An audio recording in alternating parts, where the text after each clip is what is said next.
Hi hello ನಮಸ್ಕಾರ. ನನ್ನ ಹೆಸರು ಬಿಂದು. ಇದೊಂದು ತುಂಬ ಸ್ಪೆಷಲ್ ಕತೆ. ಎಲ್ಲ ಹೆಣ್ಣು ಮಕ್ಕಳು ನೋಡಲೇಬೇಕಾಗಿರೋ ಕತೆ. ನೀವಿನ್ನು ನಮ್ಮ ಚಾನಲ್‌ಗೆ ಸಬ್ಸ್ಕ್ರೈಬ್ ಆಗಿಲ್ಲ ಅಂದರೆ ಪ್ಲೀಸ್ ಸಬ್ಸ್ಕ್ರೈಬ್ ಆಗಿ. ಸ್ನೇಹದ ನೆಪದಲ್ಲಿ ಬಿದ್ದು ಬಲೆ. ನಾನು ಫೇಸ್‌ಬುಕ್ ತೆರೆದಿದ್ದೆ. ಸಮಯ ಮಧ್ಯಾಹ್ನ 11:47. ನನ್ನ ಕವಿತೆಗೆ ಯಾರೋ ಪ್ರತಿಕ್ರಿಯೆ ಕೊಟ್ಟಿದ್ರು. "ನಾನು ನಿಮ್ಮ ಕವಿತೆಯನ್ನು ಓದಿದ್ದೆ. ಅದು ಸುಂದರವಾಗಿದೆ. ಹೇಳೋಕೆ ನನ್ನ ಹತ್ರ ಪದಗಳೇ ಇಲ್ಲ. ಅಷ್ಟು ಚೆಂದ ಇದೆ. ಬರಿತಾನೆ ಇರಿ ನೀವು" ಅಂತ. ಅವ್ರ ಮಾತುಗಳು ನನ್ನ ಮನಸ್ಸಿಗೆ ತುಂಬ ಮುದ ಕೊಟ್ಟವು. ನನಗೆ ಗೊತ್ತಿಲ್ಲದೆ ಒಂದು ನಗು ಮೂಡ್ತು. "ತುಂಬ ಥ್ಯಾಂಕ್ಸ್" ಅಂತ ಒಂದು ಸಂದೇಶ ಕೂಡ ಕಳಿಸ್ಕೊಟ್ಟೆ. ಅಲ್ಲಿಯವರೆಗೆ ನಾನು ಕವಿತೆ ಬರೆಯೋದನ್ನು ಅಷ್ಟೇನೂ ಗಂಭೀರವಾಗಿ ತೆಗೆದುಕೊಂಡಿರಲಿಲ್ಲ. ಮನಸ್ಸಿಗೆ ಬಂದ ಒಂದು ಎರಡೇ 2 ಸಾಲುಗಳನ್ನು ಬರೆದು ಪೋಸ್ಟ್ ಮಾಡ್ತಿದ್ದು ಅಷ್ಟೆ. ಆದರೆ ನನ್ನ ಕವಿತೆಗಳಿಗೆ ಇಷ್ಟೊಂದು ದೊಡ್ಡ ಮಟ್ಟದ ಮೆಚ್ಚುಗೆ ಸಿಗುತ್ತೆ ಅಂತ ನಿಜವಾಗ್ಲೂ ನಾನು ಅಂದ್ಕೊಂಡಿರಲಿಲ್ಲ. ಇನ್ನು ಮುಂದೆ ಇನ್ನೂ ಚೆನ್ನಾಗಿ ಬರೀಬೇಕು ಅಂತ ಕೂಡ ನಿರ್ಧಾರ ಮಾಡಿದ್ದೆ. ಮರುದಿನ ಇನ್ನೊಂದು ಕವಿತೆಯನ್ನು ಪೋಸ್ಟ್ ಮಾಡ್ತೀನಿ. ಕೆಲವೊತ್ತು ಕಾದೆ, ಕೆಲವರು ಲೈಕ್ ಮಾಡಿದರು ಅಷ್ಟೇ. ನಾನು ನಿರೀಕ್ಷಿಸಿದಷ್ಟು ಪ್ರತಿಕ್ರಿಯೆ ಆಗಲಿ, ಮೆಚ್ಚುಗೆ ಆಗಲಿ, ಕಮೆಂಟ್ಸ್ ಆಗಲಿ ಬರೋಕ್ಕೆ ಹೋಗಲಿಲ್ಲ. ಆದರೆ ಆತನ ಸಂದೇಶ ಮತ್ತೆ ನನ್ನ ಇನ್ಬಾಕ್ಸ್ ಬಂತು. "ನೀವು ನಿಜಕ್ಕೂ ಚೆನ್ನಾಗಿ ಬರಿತೀರಾ. ನಾನು ನಿಮ್ಮ ದೊಡ್ಡ ಅಭಿಮಾನಿ. ಇನ್ನು ಮುಂದೆ ಬರೆಯುವಾಗ ನನ್ನ ಹೆಸರನ್ನು ಟ್ಯಾಗ್ ಮಾಡೋದನ್ನು ಮಾತ್ರ ಮರಿಬೇಡಿ." ನನಗೆ ತುಂಬ ಖುಷಿಯಾಯಿತು. ಸರಿ ಅಂತ ಒಪ್ಕೊಂಡೆ. ಈ ಮಧ್ಯೆ ನನ್ನ ಗಂಡ ನನ್ನ ಕಲೆ ಬಗ್ಗೆ ಎಂದಿಗೂ ತಲೆ ಕೆಡಿಸ್ಕೊಂಡಿರಲಿಲ್ಲ. ನಾನು ಬರೆಯುವಾಗ ಅವರು ಒಂದು ಕ್ಷಣನೂ ಕೂಡ ಗಮನ ಕೊಡ್ತಾ ಇರಲಿಲ್ಲ. ಹೀಗೆ ನಮ್ಮಿಬ್ಬರ ನಡುವೆ ಸ್ನೇಹ ಅನ್ನೋದು ಒಂದು ಮಟ್ಟಿಗೆ ಶುರುವಾಯಿತು. ಆತ ಯಾವತ್ತೂ ನನ್ನ ಜೊತೆ ಕೆಟ್ಟದಾಗಿ ಮಾತಾಡಿದವನಲ್ಲ. ಒಂದಿನ ನನ್ನ ಫೋಟೋ ಕಳಿಸ್ಕೊಡು ಅಂತ ಕೇಳಿದವನಲ್ಲ. ನನ್ನ ಫೋನ್ ನಂಬರ್ ಕೇಳಿದವನಲ್ಲ. ನನಗೆ ಒಂದು ಕ್ಷಣ ಹಿಂಜರಿಕೆ ಆಯಿತು. ಆದರೂ ಅವನ ಒತ್ತಾಯಕ್ಕೆ ಮಣಿದು ನನ್ನ ಪ್ರೊಫೈಲ್ ಫೋಟೋವನ್ನು ಕೊನೆಗೂ ಹಾಕಿಬಿಟ್ಟೆ. ತಕ್ಷಣವೇ ಅವನ ಸಂದೇಶ ಬಂತು. "ನೀವು ಫೋಟೋ ಹಾಕ್ತಾ ಇಷ್ಟು ಸುಂದರವಾಗಿದ್ದೀರಿ ಅಂತ ನಾನು ಇಮ್ಯಾಜಿನ್ ಅಂದ್ಕೊಂಡಿದ್ದೆ. ಆದರೆ ನೋಡಿದ ಮೇಲೆ ನಾನು ನಿಜವಾಗ್ಲೂ ಆಘಾತವಾಗ್ತಾ ಇದೆ. ನೀವು ಎಷ್ಟು ಸುಂದರವಾಗಿದ್ದೀರಾ. ಇದನ್ನು ಯಾಕೆ ಇಷ್ಟು ದಿನ ಮುಚ್ಚಿಟ್ಟಿದ್ರಿ?" ನನ್ನ ಮನಸ್ಸು ತುಂಬ ಖುಷಿಯಿಂದ ಹುಕ್ಕರಿತಾ ಇದೆ. ಹೊರಗಡೆ ಮಾತ್ರ ನಾನು ಏನು ಸುಂದರಿಯಲ್ಲ. ನನ್ನ ಬಗ್ಗೆ ನನಗೆ ಗೊತ್ತಿದೆ. ನೀವು ಅಷ್ಟು ಒತ್ತಾಯ ಮಾಡಿದ್ದಕ್ಕೆ ಆಗ್ತೆ ಅಷ್ಟೇ. ಈಗಲೇ ಬದಲಾಯಿಸ್ಬಿಡ್ತೀನಿ ಅಂತ ನಾನು ಹೇಳಿದೆ.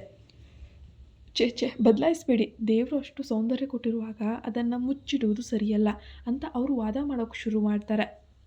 ಆ ಮಾತುಗಳನ್ನು ಕೇಳಿ ನನಗೆ ನನ್ನ ಮದುವೆ ನಂತರದ ದಿನಗಳು ನೆನಪಾಗ್ತವೆ. ಮದುವೆಯಾದ ಕೆಲವು ದಿನಗಳ ನಂತರ ನನ್ನ ಗಂಡ ನನ್ನನ್ನು ಹೊಗಳೋದನ್ನು ಮರ್ತೇ ಬಿಟ್ಟಿರ್ತಾನೆ.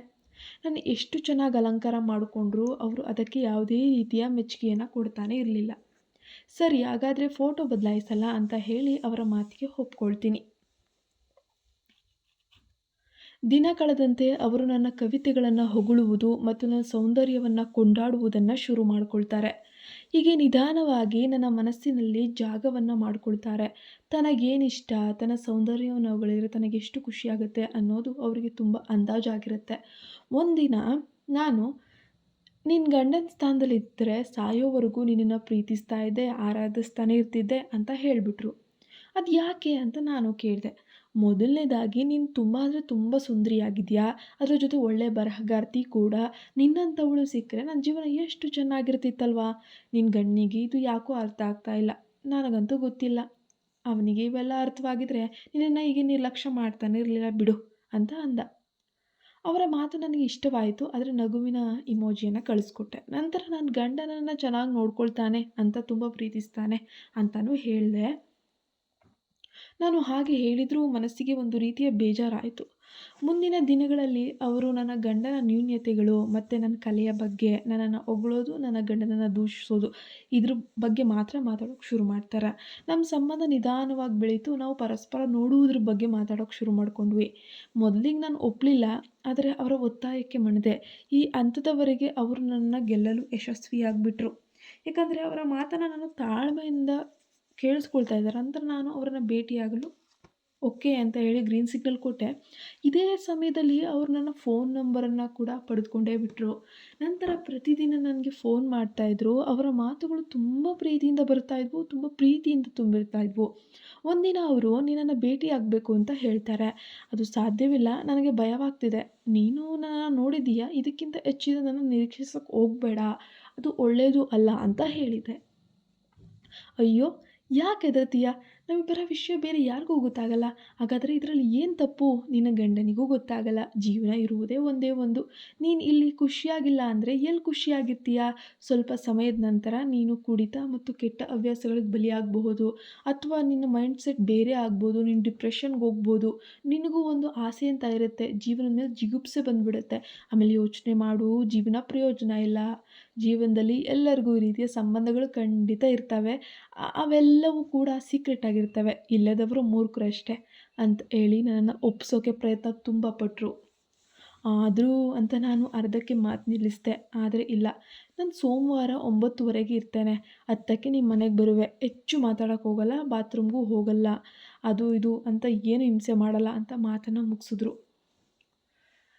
ಸೋಮವಾರ 10 ಗಂಟೆ ಆಗ್ತಿದ್ದಂಗೆ ಅವರು ನಮ್ಮ ಮನೆಗೆ ಬರ್ತಾರೆ. ಒಂದು ಸ್ವಲ್ಪ ಆತಂಕದಿಂದ ಕಾಲಿಂಗ್ ಬೆಲ್ ಒತ್ತಾರೆ.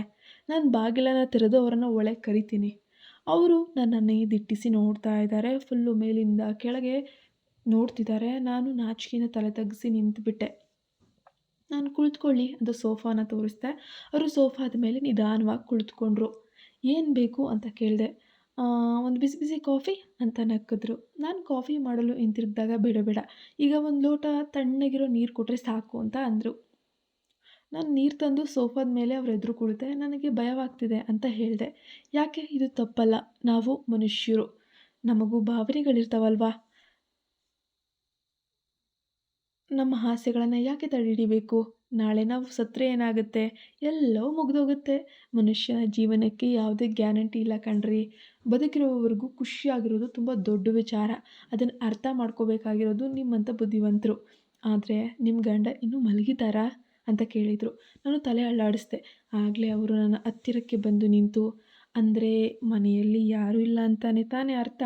ಹಾಗಾದರೆ ನಿನ್ನನ್ನು ಹೊಗಳಿ ಬರಿ ಮಾತಾಡೋಕೆ ಅಂತ ಬಂದಿಲ್ಲ ಅಂತ ಹೇಳಿ ನನ್ನ ಕೈ ಹಿಡಿಯಲು ಪ್ರಯತ್ನಿಸಿದರು. ನಾನು ತಕ್ಷಣ ಹಿಂದಕ್ಕೆ ಸರಿದು, ಏನಿದು? ಯಾಕೆ ಹೀಗೆ ಮಾಡ್ತಿದ್ದೀರಿ ಅಂತ ಗದ್ದರಿಸಿದೆ.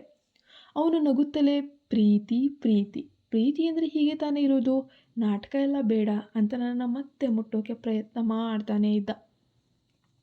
ಇಲ್ಲ ಇಲ್ಲ, ಅದು ನನ್ನ ಪ್ರಕಾರ ಪ್ರೀತಿಯಲ್ಲ. ನಾನು ಇಲ್ಲಿಯವರೆಗೆ ನಿಮ್ಮನ್ನು ನಂಬಿದ್ದೆ. ನೀವು ಒಳ್ಳೆ ಮನುಷ್ಯ ಅಂತಲೂ ಅಂದ್ಕೊಂಡಿದ್ದೆ. ಆದರೆ ಅಂತ ಹೇಳುತ್ತಾ ಇರಬೇಕಾದ್ರೆ ನನ್ನ ಮಾತುಗಳನ್ನು ಅರ್ಧಕ್ಕೆ ಕತ್ತರಿಸ್ದ. ಆದರೆ ಇಲ್ಲ ಇಲ್ಲ, ನಾನು ಬೇಗ ಹೋಗಬೇಕು, ಅದು ಅಂತ ಹೇಳಿ ನಕ್ಕಿದ್ರು. ನಿಮಗೆ ಒಂದು ವಿಷಯ ಕೇಳ್ತೇನೆ ಅಂತ ಅವರ ಮುಖವನ್ನು ನೋಡಿದೆ. ನಿಮ್ಮ ಹೆಂಡತಿ ಹೀಗೆ ಮಾಡಿದರೆ ನೀವು ಒಪ್ಕೊಳ್ತೀರಾ? ಅವರು ಒಂದು ಕ್ಷಣ ಯೋಚನೆ ಮಾಡ್ತಾರೆ. ಅದು ಹೇಳಲಿಕ್ಕೆ ಬರಲ್ಲ. ನಾನು ಅಂದರೆ ನನಗೆ ಗೊತ್ತಿಲ್ಲದೆ ಹಾಗೆ ಅವಳು ಮಾಡಿದ್ರೆ ನಾನು ಏನು ಮಾಡೋಕ್ಕಾಗತ್ತಲ್ವಾ? ನಿಮ್ಮ ಹೆಂಡತಿ ಹಾಗೆ ಮಾಡಿದ್ಲು ಅಂತ ನಿಮಗೆ ಗೊತ್ತಾಗಿ ಖಚಿತ ಆದರೆ ನೀವು ಅವಳನ್ನು ದೂಷಣೆ ಮಾಡ್ತೀರಾ? ಅವಳನ್ನು ಹೆಂಡತಿ ಅಂತ ಒಪ್ಕೊಳ್ತೀರಾ? ಅವರು ಸ್ವಲ್ಪ ಹೊತ್ತು ಮೌನವಾಗಿದ್ದರು. ನಂತರ ನನಗೆ ಗೊತ್ತಿಲ್ಲ ಅಂದರು. ಸರಿ ಸರಿ, ಅದನ್ನು ಬಿಡಿ. ನಿಮ್ಮ ತಾಯಿಗೆ ಈ ರೀತಿಯ ಸಂಬಂಧ ಇದೆ ಅಂತ ಗೊತ್ತಾದರೆ ನಿಮ್ಮ ಪ್ರತಿಕ್ರಿಯೆ ಹೇಗಿರಬಹುದು? ಅದನ್ನು ಅಕ್ಸೆಪ್ಟ್ ಮಾಡ್ತೀರಾ? ಅವರ ಮುಖ ತುಂಬ ಕೆಂಪಾಯಿತು. ಕಣ್ಣುಗಳು ಕೆಂಪಾಗಿ ತುಟಿಗಳು ನಡುಗೋಕ್ಕೆ ಶುರುವಾದವು. ಅದನ್ನು ನೋಡಿ ಕೋಪ ಮಾಡ್ಕೊಳ್ಬೇಡಿ. ನಾಳೆ ನನ್ನ ಮಕ್ಕಳು ನನ್ನ ಬಗ್ಗೆ ಹೀಗೆ ತಿಳ್ಕೊಳ್ತಾರೆ 100%. ಇದರಲ್ಲಿ ಏನು ತಪ್ಪಿಲ್ಲ ಅಂತ ನೀವೇ ತಾನೇ ಹೇಳಿದ್ರಿ. ಆದರೂ ಯಾಕೆ ಹೀಗೆ ಕೋಪ ಮಾಡ್ಕೊಳ್ತಿದ್ದೀರಾ ಅಂತ ನಗುತ್ತಾ ಹೇಳಿದೆ. ಸ್ವಲ್ಪ ಶಾಂತವಾಗಿರಿ, ತಾಳ್ಮೆ ತಗೊಳ್ಳಿ. ಆಗ ಇದ್ದಕ್ಕಿದ್ದಂತೆ ನನ್ನ ಗಂಡ ಒಳಗಡೆಯಿಂದ ಹೊರಗೆ ಬಂದರು. ನೀನು ನನಗೆ ಯಾಕೆ ಫೋನ್ ಮಾಡಲಿಲ್ಲ? ನಿನ್ನ ಗಂಡನ ಬಗ್ಗೆ ನಿನಗೆ ಕಾಳಜಿನೇ ಇಲ್ವಾ ಅಂತ ಗಂಡ ನನ್ನನ್ನು ಕೇಳಿದರು. ಈ ವ್ಯಕ್ತಿ ಯಾರು? ಇಬ್ಬರ ಸ್ನೇಹ ಸಂಬಂಧ ಮನೆಯವರೆಗೂ ಬಂದಿದೆಯಾ? ನನ್ನ ಗಂಡ ಆತನನ್ನು ದುರ್ಗುಟ್ಟಿ ನೋಡುವುದಕ್ಕೆ ಶುರು ಮಾಡಿಕೊಂಡ. ಮನೆಯ ವಾತಾವರಣವೆಲ್ಲ ಬಿಸಿಯಾಯಿತು. ಅವನು ಆಘಾತದಿಂದ ಕೂತೆ ಬೆವರೋಕ್ಕೆ ಶುರು ಮಾಡಿಕೊಂಡ.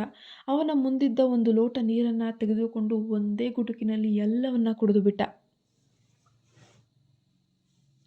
ನಾನು ಈಗ ನಿಮಗೆಲ್ಲ ಅರ್ಥವಾಗಿದೆ. ಸಾಮಾನ್ಯವಾಗಿ ನಿಮ್ಮಂತಹ ಗಂಡಸರು ಮದುವೆಯಾದ ಹೆಂಗಸರ ಬಗ್ಗೆ ತಪ್ಪು ಕಲ್ಪನೆ ಇಟ್ಕೊಳ್ಳೋದು ಸಾಮಾನ್ಯ ನೋಡಿ.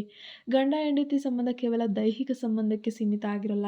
ಅದಕ್ಕೊಂದು ಅರ್ಥ ಇದೆ. ನನ್ನ ಕವಿತೆಯ ಗುಣಮಟ್ಟ ನನಗೆ ಗೊತ್ತಿದೆ. ನಾನು ಯಾವ ಮಟ್ಟಕ್ಕೆ ಬರಿತೀನಿ, ಅದು ಯಾವ ರೀತಿ ಇದೆ ಅಂತ. ನಿಮ್ಮ ಕಮೆಂಟ್ ನೋಡಿದಾಗಲೇ ನೀವು ದೊಡ್ಡ ಸುಳ್ಳು ಹೇಳ್ತಿದ್ದೀರಿ, ಸುಳ್ಳು ಹೊಗಳುತ್ತಿದ್ದೀರಿ ಅಂತ ನನಗನ್ನಿಸ್ತು. ನೀವು ಹರಡಿದ ಬಲೆಗೆ ನೀವೇ ಸಿಕ್ಕಿಬಿದ್ದಿದ್ದೀರಿ ಅಂತ ತೋರಿಸೋಕೆ ನಾನು ನಿಮ್ಮನ್ನು ಇಲ್ಲಿಗೆ ಕರ್ಕೊಂಡ್ಬಂದಿದ್ದೀನಿ. ನೀವು ಹರಡಿದ ಬಲೆಗೆ ಬಹಳಷ್ಟು ಹೆಂಗಸರು ಬಿದ್ದಿರಬಹುದು ಅಥವಾ ಇನ್ನು ಮುಂದೆ ಬೀಳಬಹುದು. ಆದರೆ ನೆನ್ಪಿಟ್ಕೊಳ್ಳಿ, ಅವರಿಗೆಲ್ಲ ಅಪ್ಪ ಅಮ್ಮ ಗಂಡ ಮಕ್ಕಳು ಎಲ್ಲರೂ ಇರ್ತಾರೆ, ಸಂಸಾರಗಳಿರ್ತವೆ. ಈಗಲಾದರೂ ನಿಮಗೆ ನಿಮ್ಮ ತಾಯಿ, ತಂಗಿ, ಹೆಂಡತಿ ನೆನಪಾಗಲಿ ಅಂತ ಅಂದೆ. ಅವನು ನಿಧಾನವಾಗಿ ಎದ್ದು ಹೊರಗೆ ನಡೆದ. ಹೊರಗೆ ಹೋಗ್ತಿದ್ದ ಅವನನ್ನು ನನ್ನ ಗಂಡ ಹಿಂದಿನಿಂದ ನಿಧಾನವಾಗಿ ಕರೆದ.